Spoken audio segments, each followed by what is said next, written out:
حضرات، یہ سورۃ توبہ کی ایک آیت کریمہ 10ویں پارے میں یہ آیت ہے. میں نے یہ آیت آپ کے سامنے پڑھی.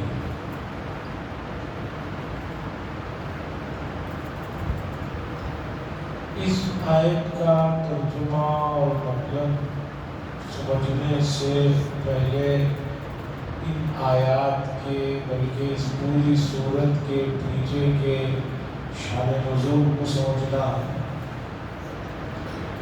اس کے بعد دوسرے نمبر پر جو بات ابھی میں نے اعلان کیا کہ روزہ اور رمضان میں جو جوڑ ہے اسے سمجھنا ہے. سورۃ توبہ بڑی سورت ہے اور یہ مدنی سورت ہے.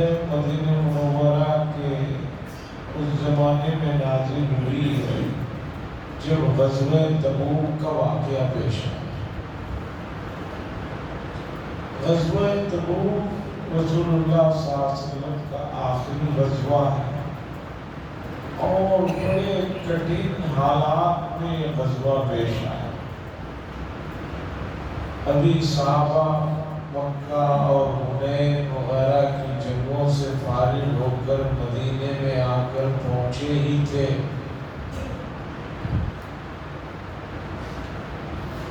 کہ معلوم ہوا کہ ملک روم والے مدینے پر حملہ کرنا چاہتے ہیں اور اس وقت کی دنیا کی سب سے سپر پاور طاقت تھی. معلوم ہوا کہ 1,00,000 سے زیادہ فوجیوں کو لے کر مدینے پر حملہ کا پروگرام بن رہا ہے. تو حضور صلی اللہ علیہ وسلم نے علن اعلان صراحت کے ساتھ فرمایا کہ بھئی سب لوگ تیار ہو جاؤ، ہمیں جانا ہے. صحابہ سے کہا جس کے پاس جو ہے تعاون کے طور پر لا کر جمع کرنا. یہی غزوہ ہے جس میں حضرت ابوبکر صدیق رضی اللہ تعالیٰ عنہ اپنے گھر کا سب کچھ مان لے کر آ گئے.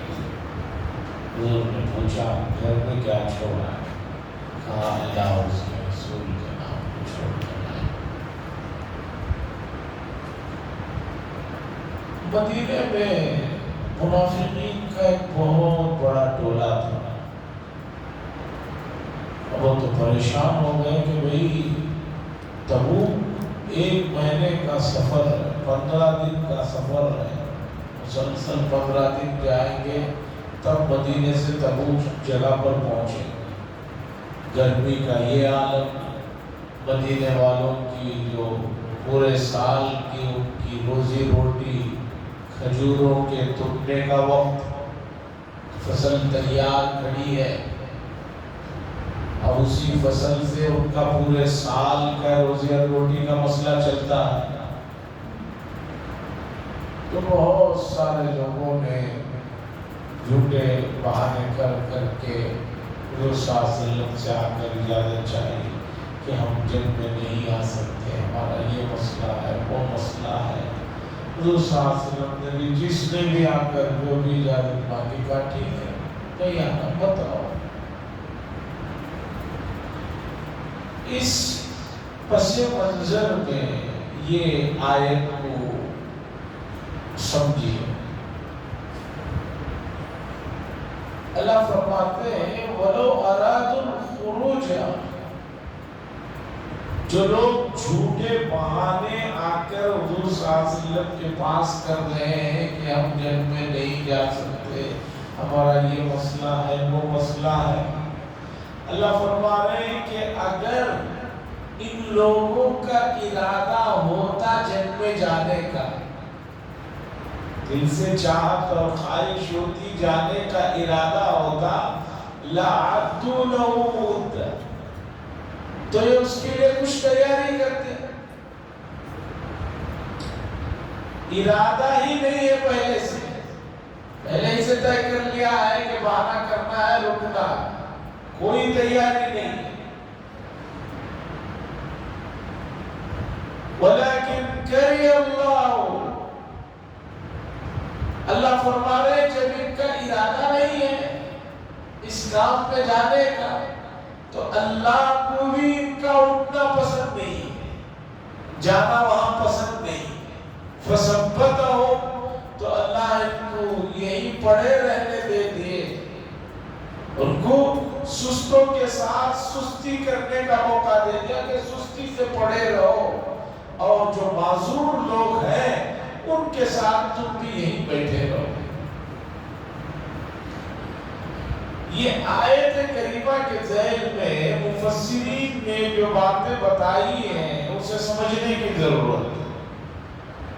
اور اس سے پہلے ہم اپنے معاشرے میں اپنے احوال میں بھی اس چیز کو دیکھیں تو سمجھ میں آ سکے.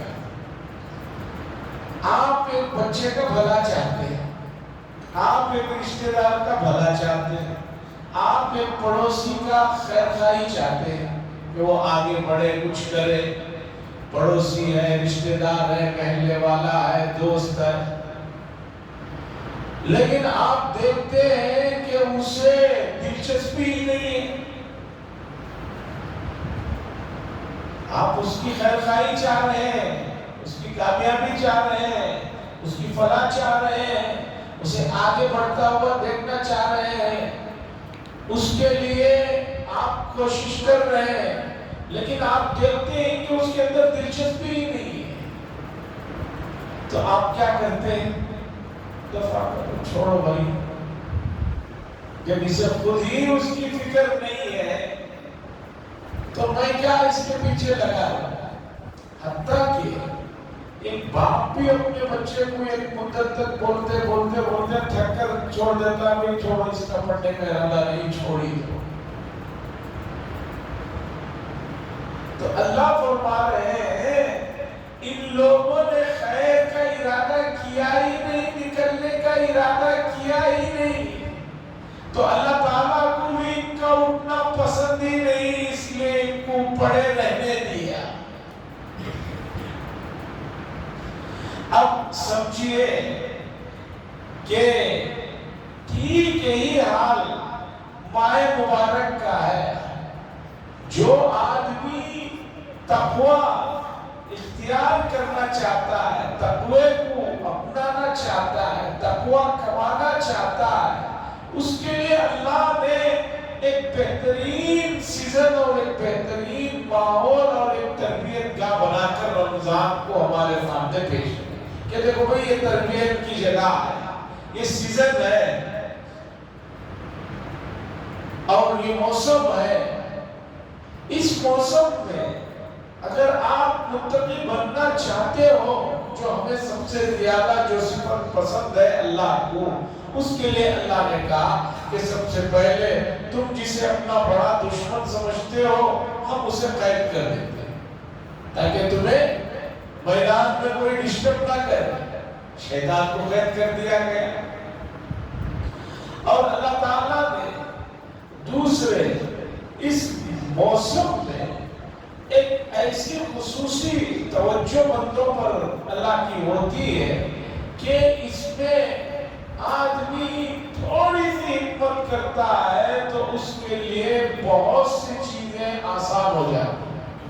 نارمل دنوں میں ایک آدمی 4 رکعت فرض پڑھنا اس کے لیے مشکل ہے، لیکن ماہ مبارک میں دیکھیں کتنے بندے ہیں فرض بھی پڑھ رہے ہیں، سنت بھی پڑھ رہے ہیں، 20 تراویح بھی پڑھ رہے ہیں، پھر رات میں تہجد بھی پڑھ رہے ہیں.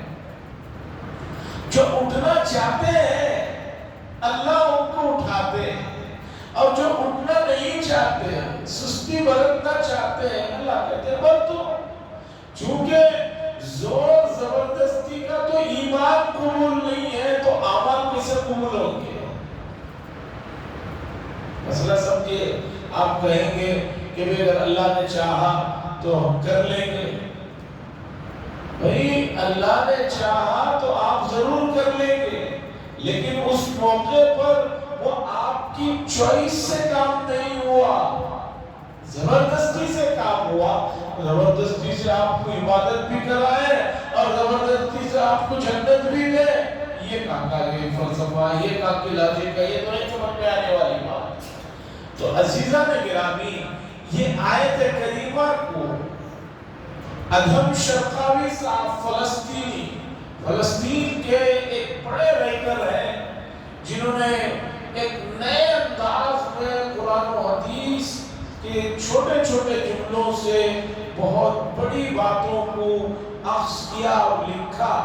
رسائل من القرآن بول کر ایک کتاب ہے ادھم شرقاوی صاحب کی، کئی زبانوں میں ہے، اس میں انہوں نے اس آیت کو کوٹ کیا، سورہ توبہ کی آیت کو کوٹ کیا کہ اگر بندے میں کوئی جذبہ اچھا ہوتا ہے، اس کے لیے وہ تھوڑا سا قدم بڑھاتا ہے تو اللہ تبارک و تعالیٰ اس کے لیے آگے کے راستے کھول دیتے ہیں، اور جو بندہ خیر کے کاموں میں آگے بڑھتا نہیں ہے، سستی دکھاتا ہے، تو وَلَكِنْ كَرِهَ اللَّهُ بِعَاثَهُمْ فَثَبَّتَهُمْ، تو اللہ تعالیٰ ایسے لوگوں کا اٹھنا اور ایسے لوگوں کا آگے بڑھنا جب ان کو پسند نہیں ہے تو اللہ تو بڑے بے نیاز ہے، ان کو بھی پسند ہے۔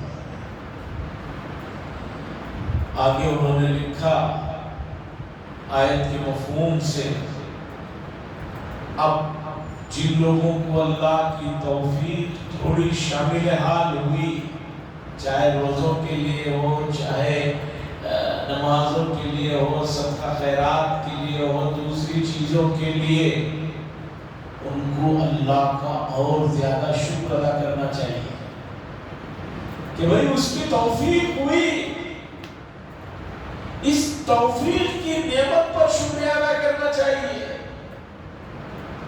لیکن بہت سے مرتبہ نفس دھوکہ دے دیتا ہے، آپ کو ذرا اوپر لے جاتا ہے، جس کی وجہ سے آپ کے خیالات اور تصورات بدلتے ہیں، جس کی وجہ سے آپ کے نیکیوں کا جو سلسلہ چل رہا ہوتا ہے فوراً بدل جاتا ہے۔ اس لیے ہمیشہ آدمی کوئی بھی اچھا کام اس سے ہو تو اللہ کا شکر ادا کرے اور اللہ سے سوال کرے۔ رسول اللہ صلی اللہ علیہ وسلم مستقل اپنی دعاؤں میں تقوی کا سوال کر رہے ہیں۔ اللہم انی اسألک الہدی والتقی والعفاف والغنی، اے اللہ میں آپ سے ہدایت کا، آپ سے تقوی کا سوال کرتا ہوں۔ ذرا سوچئے تو صحیح، کون تقوی کا سوال کر رہے ہیں؟ رسول اللہ صلی اللہ علیہ وسلم۔ پوری زندگی میں کوئی ایسی بات ہی نہیں ہے کہ جسے نعوذ باللہ ہم گناہ کہہ سکیں جو رسول اللہ صلی اللہ علیہ وسلم سے کبھی ہوا ہو، ایسی کوئی بات ہی نہیں ہے، لیکن تقوی کا سوال کر رہے ہیں۔ وَزَكِّهَا أَنْتَ خَيْرُ مَنْ زَكَّاهَا، اور دعاؤں کا بھرا ہوا ایک مجموعہ حدیث میں جس میں اللہ کے نبی صلی اللہ علیہ وسلم تقوی کا سوال کر رہے ہیں۔ تقوی کیا ہے؟ کہ اللہ کی پسندیدہ صفت ہے، اور اس صفت کو اپنانے کے لیے ماہ مبارک تربیت گاہ ہے۔ آپ بولتے ہیں نا کہ بھی ایک سیزن ہے، ایک سمر کیمپ ہے، یہ اتنے دن کا ایک کورس ہے، اس کورس کو اپنانے کی ضرورت ہے، اور اس کورس کو اپنا کر بڑے کورس کی طرف توجہ کرنا ہے۔ ایس ایس ایل سی کے ایگزام اس مہینے سے شروع ہونے والے ہیں، 18 تاریخ سے شروع ہونے والے ہیں، جہاں تک جو معلوم ہے۔ اس سے پہلے 2-3 حکومت ہی کے پیمانے پر ایگزام ہو رہے ہیں، تیاری کروا رہے ہیں کہ بھئی یہ چھوٹی تیاری کر لو، پھر یہ اس کے بعد یہ تیاری کر لو، اس سے اس بڑی تیاری کو تمہیں طاقت ملے گی، قوت ملے گی اور سمجھ آئے گا۔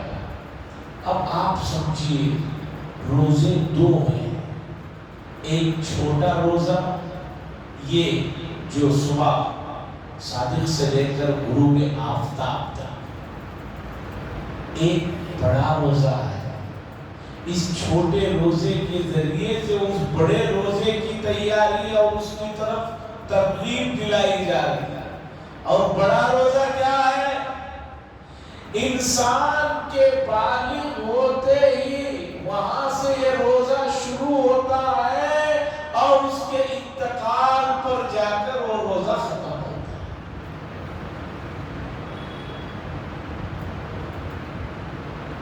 مولانا سید ابو الحسن علی حسینی قدس سرہ نے بڑا روزے کے عنوان پر بڑا بہترین مقالہ لکھا. اس میں انہوں نے بتایا کہ جیسے اس چھوٹے روزے میں آپ کو 3 چیزیں بنائیں: کھانا پینا اور گھر والوں سے دور رہنا. اس روزے سے اس بڑے روزے کی طرف پریکٹس ہے کہ اسلام ایک روزہ ہے کہ جس میں آپ کو کئی چیزوں کو کرنے سے منع کیا جاتا ہے, کئی چیزوں کو کرنے کا حکم دیا جاتا ہے.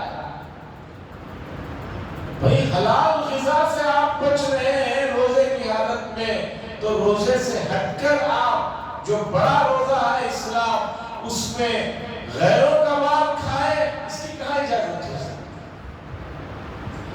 اس روزے میں آپ کو پریکٹس کرائی جا رہی ہے کہ اگر کوئی تمہارے سے جھگڑا کرے, غلطی پر وہ ہے,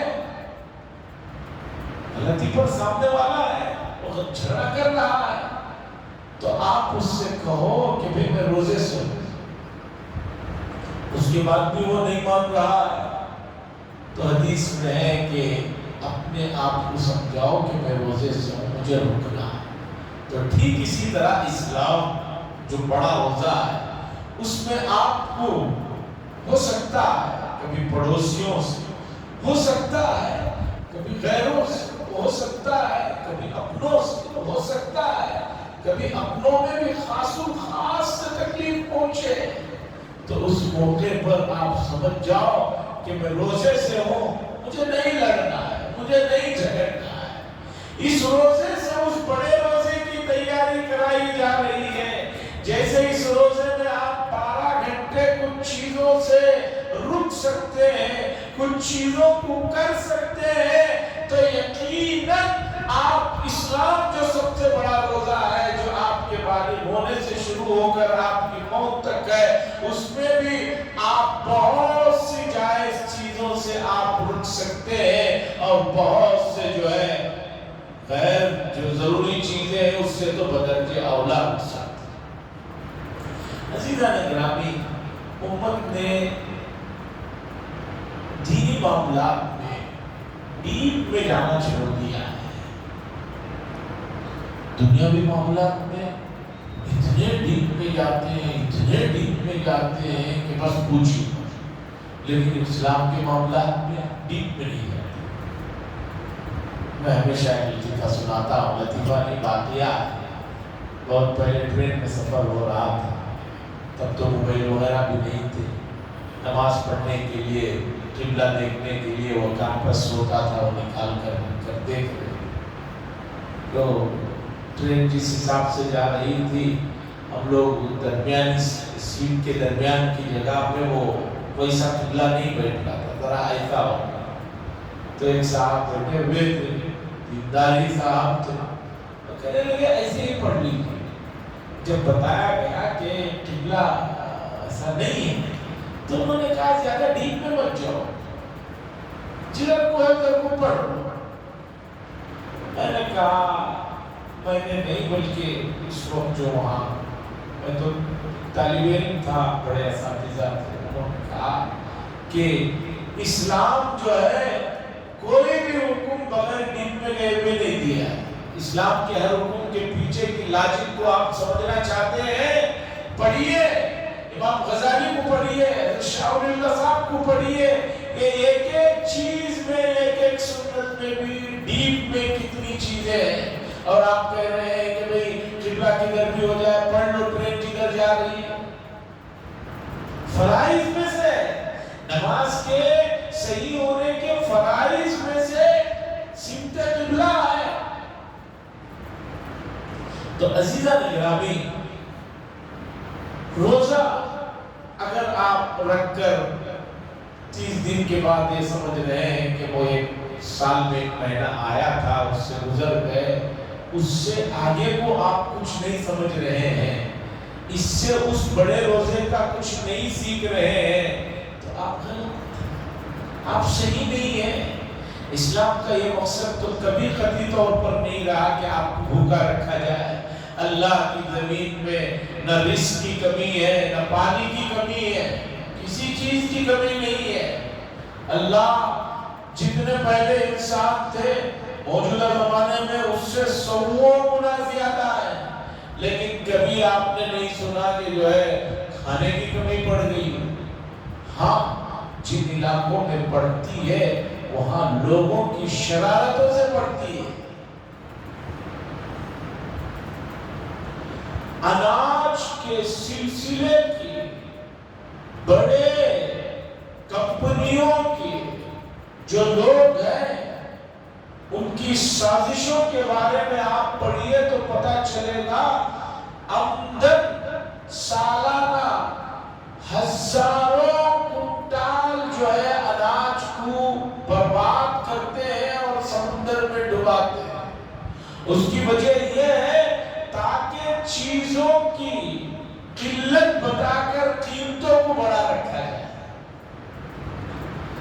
جیسے ڈرگس مافیا، اگر کسی کمپنی نے اعلان کیا کہ ہم نے شوگر اور بی پی کو کنٹرول کرنے والی دوائیاں اس کی بہت معمولی قیمت ہے، اگر یہ رکھتے ہیں تو فوراً ان لوگوں کو جو ہے جو اس کے جو مافیا ہے وہ ان کو جو ہے ختم کر دیتے ہیں۔ اناج کا کبھی قید نہیں ہوا ہے، اناج کو زبردستی ضائع کیا جاتا ہے۔ آپ کو معلوم ہونا چاہیے، میں اپنے ملک کی بات کر رہا ہوں، حکومت جو اناج خریدتی ہے اس اناج کا 70% حصہ چوہوں اور کھلے آسمان کے نیچے رکھ کر جو ہے رکھنے کی وجہ سے تباہ و برباد ہو جاتا ہے۔ تو عزیزان گرامی، کھانے پینے کی کمی نہیں ہے۔ مثال کے طور پر اگر آپ کے بچے کی طبیعت ناساز ہے، آپ اسے میٹھا کھانے سے روکیں، آئس کریم کھانے سے روکیں، وہ چیز کھانے سے روکیں، اور بچہ سمجھنے لگے کہ میرا باپ کتنا کنجوس ہے، بخیل ہے، مجھے کھانے نہیں دے رہا ہے، یا کوئی دوا پلانے کے بعد تھوڑی دیر تک پانی پینے سے روکا جاتا ہے۔ اب اگر آپ کا بچہ سمجھے کہ میرا باپ بڑا کنجوس ہے تو آپ کیا کہیں گے کہ بیٹا نہیں، ایسی بات نہیں ہے۔ تو اسی طرح روزے کا مقصد آپ کو بڑے روزے کی تیاری کرانی ہے۔ جیسے اس روزے کی حالت میں آپ نے بہت سے مباح چیزوں کو چھوڑا، آگے آپ کو اسی دنیا میں رہتے ہوئے بہت سے موقعوں پر آپ حق پر ہوتے ہیں، آپ صحیح ہوتے ہیں، لیکن سامنے والا اس چیز کو آپ کی کمزوری سمجھ کر آپ کے ساتھ غلط رویہ اپناتا ہے، پروچ جاتے ہیں، تو اس سے تقوی پیدا ہوتا ہے۔ حدیث میں ہے، رسول اللہ صلی اللہ علیہ وسلم نے فرمایا، صدیق اکبر اور ایک صاحب کے درمیان میں، ایک منافق یا کافر کے درمیان میں کچھ بات، کچھ مسئلہ چھڑ گیا،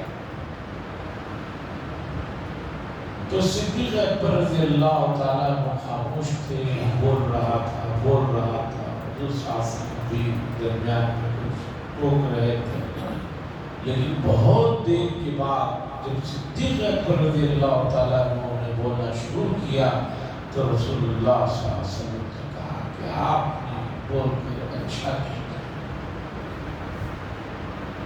تو حضور صلی اللہ علیہ وسلم سے صدیق اکبر نے پوچھا کیوں؟ تو حضور صلی اللہ علیہ وسلم نے بتایا، جب تم حق پر تھے، جب تم کچھ بول نہیں رہے تھے تو تمہاری طرف سے اللہ نے فرشتوں کو مقرر کیا تھا اس کا کام تمام کرنے، اسے روکنے کے لیے۔ جہاں تم نے بولنا شروع کیا وہ فرشتے تمہارے پاس سے بڑھے۔ یہ واقعہ، یہ حدیث بتاتا ہے کہ آدمی کو یہ سوچنا کہ میں ہمیشہ جیتوں اور جیت کر ہی مجھے خوشی ملے گی، چاہے حق ہو چاہے باطل ہو، یہ سوچ انسان کو آگے بڑھنے نہیں دیتی ہے، اسی میں الجھ کر رہ جاتا ہے۔ مشہور کہاوت ہے، ہاتھی جب جاتے رہتا ہے تو کتے بہت سے بھوکتے رہتے ہیں، ہاتھی ان کی طرف توجہ بھی نہیں کرتا۔ تو عزیزان اگرامی، اس بڑے روزے میں جو اسلام بڑا روزہ ہے آپ کا جو شروع ہوا ہے، اس کے ختم تک اس کی بڑی حفاظت کرنی، جیسے آپ نے اس روزے کی حفاظت کی ہر اس چیز سے جس سے روزہ ٹوٹتا ہے۔ لوگ بار بار پوچھتے ہیں حضرت ایسا ہو گیا، خون نکل گیا، روزہ ٹوٹ تو نہیں گیا، تھوڑا قے ہو گیا، روزہ ٹوٹ تو نہیں گیا؟ ارے اس روزے کی جتنی فکر کر رہے ہو اس بڑے روزے کی اسلام کی بھی فکر کرو کہ حضرت آج ایسا ہو گیا، کہیں اس سے اسلام میرا خطرے میں تو نہیں پڑ گیا، آج مجھ سے ایک ایسا کام ہو گیا جو صحیح نہیں ہے، کیا یہ اسلام کے لیے خطرناک ہو سکتا ہے، کیا اسلام سے میں نکل گیا، اس کے بارے میں پوچھیں۔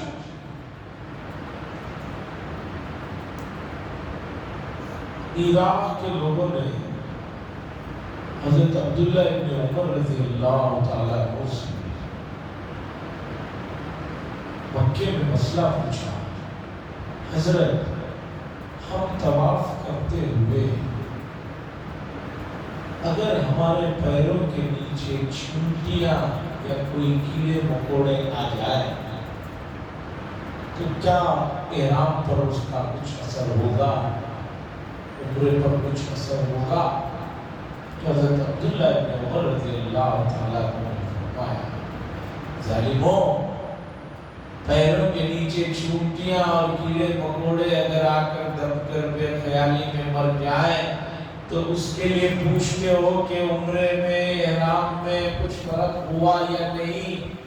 اور تم ظالموں نے اللہ کے رسول صلی اللہ علیہ وسلم کے شہید نواسے کو شہید کر دیا، تب تمہیں مسئلہ نہیں معلوم ہوا، تب تمہیں یاد نہیں آئی؟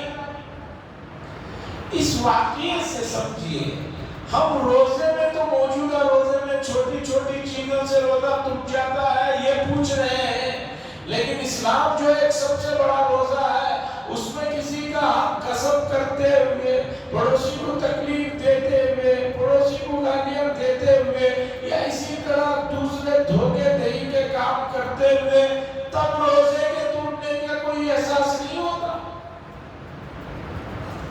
عزیزان گرامی، روزہ نام ہے رک جانے کا، الامساک رکنے کا نام ہے، اور رکنا کس سے ہے؟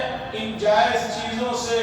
تو اسلام نے جن چیزوں کو پہلے سے حرام کر کے رکھا ہے، ایک آدمی رمضان کے بعد ان کا ارتکاب کرے تو بتائیے کہ اس نے اس روزے سے کوئی سبق حاصل کیا یا نہیں؟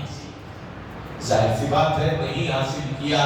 اب پھر آئیے اس آیت کریمہ کی طرف، وَلَوْ أَرَادُوا الْخُرُوجَ لَأَعَدُّوا لَهُ عُدَّةً، اور اگر انہوں نے نکلنے کا ارادہ کیا ہوتا تو کچھ تیاری کرتے۔ ٹھیک اسی طریقے پر اگر ہم لوگ اللہ کے فرمانبردار بن کر زندہ رہنا چاہتے ہیں تو ہمیں اس سے سبق سیکھنا چاہیے، کچھ تیاری کرنی چاہیے، کچھ ہمت کر کے گناہ کو چھوڑنے کی، نیکیوں کو اپنانے کی ہمت کر کے یہ کریں گے تو اللہ تعالیٰ آگے بڑھیں گے۔ اگر نہیں کیا ہم نے اسے ایسے ہی فارمل انداز میں لیا، ایسے ہی ایک رسم کے طور پر نکایا تو لیکن کری اللہ بیاسم، اللہ نے فرمایا اللہ کو پسند ہی نہیں تھا ان کا اٹھنا، تو اس لیے ان کو پڑے رہنے دیا، سوتے رہنے دیا، اور جو ہے مدینے ہی میں رہنے دیا، یہاں تک کہ یہ لوگ جا کر تبوک میں بغیر جنگ کے کامیاب بن کر واپس آئے۔